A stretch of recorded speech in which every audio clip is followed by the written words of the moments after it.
Hey, I'm Julia, and I'm here to help you graduate college faster and save money in the process. So we're going to go over two things. The first is how to decide between national and regionally accredited universities if you're still on the fence. And then I'm going to give you a few tips on what you can do if you have already gone to a nationally accredited university and now you're having trouble transferring those credits and units that you already earned, because a lot of people run into that problem.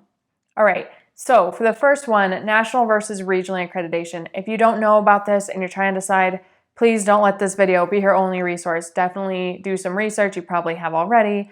But the main difference, if you're not familiar, is that regionally accredited universities are much more widely accepted and recognized. So if you were to earn some units by taking college courses through a regionally accredited university, they will probably transfer almost anywhere. They'll transfer to pretty much any regionally accredited university most of the time, and they will also transfer to a nationally accredited university most of the time.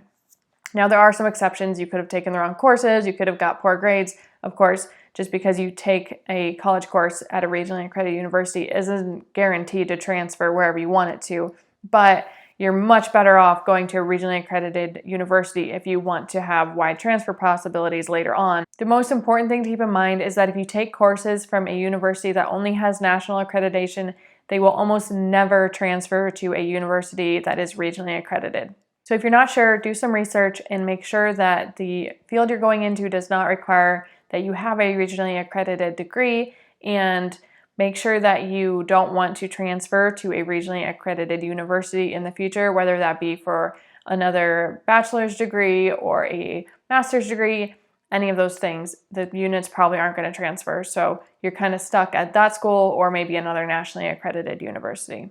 Okay, now that we got that out of the way, I want to address the problem of if you've already taken units from a nationally accredited university and now they aren't transferring. I keep yawning and then my eyes water. These bright lights aren't helping.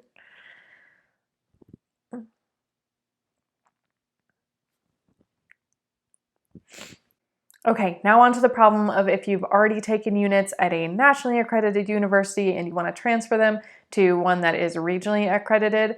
Unfortunately, there's not a ton you can do, but I'm still going to give you some tips.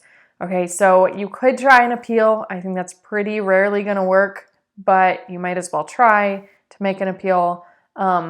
If your university that was nationally accredited has recently become regionally accredited, or soon after you graduated, they got the regional accreditation, you might have a better chance. If it's still nationally accredited and they're, not even in the process of becoming regionally accredited, then it's very unlikely that they'll transfer, but still you could try to make an appeal and see what happens.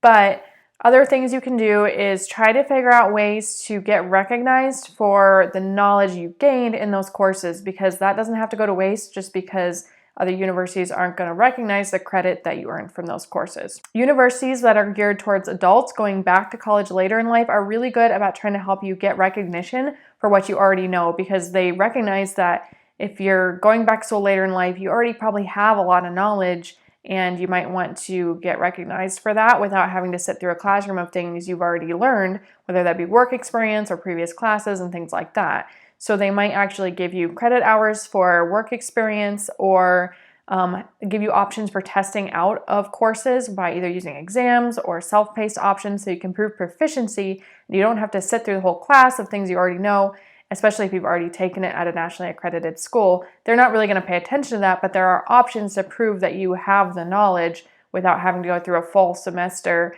at their college in their traditional online or in-class courses.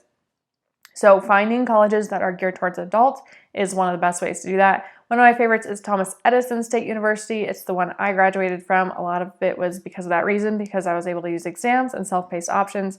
And so if that is something you want to do, if you want to prove that you learned a lot in a nationally accredited setting, then you can test out of things, and Thomas Edison will accept a lot of those. So I highly recommend you look into them if that's the boat you're in. If you're halfway through taking credits through a nationally accredited university and you suddenly realize that it's not the same level of accreditation that you thought it was and you're not sure what to do, it's really, really important that you figure out your end goal. So if you are sure that the occupation you're going into is going to now require that you have a regionally accredited degree, then just cut your losses, stop going to the nationally accredited university, and start over from scratch at a regionally accredited school, because it's very unlikely you're going to be able to transfer those units over to a regionally accredited school, so you might as well stop now if you know that you need that regionally accredited degree. The other thing to consider is if you really need the regionally accredited degree, or if a nationally accredited degree might get you just as far in the job field after you graduate. Yes, you won't be able to transfer to a regionally accredited school, but the employers might not care. It depends on what field you're going into, and it might not be worth starting over completely just so you can go to a specific college. I think it really depends on your situation. It's sort of like trade schools. Sometimes a trade school is more important than a liberal arts degree from a regionally accredited college, even a prestigious one, depending on what you're going into, right?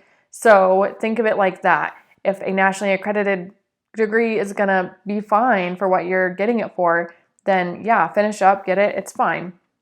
But if you know that you're going to need that regionally accredited degree eventually, then don't bank on those nationally accredited courses transferring, because they probably won't. So don't waste any more time. Just stop now. I know it's painful, but try to take exams or self-paced courses, competency-based options to prove that you did learn some things. And for the ones you can't do that way, just kind of cut your losses. And I know it sucks. I'm sorry. So I hope that's helpful. Give us a like if you enjoyed it, and I will see you in the next one.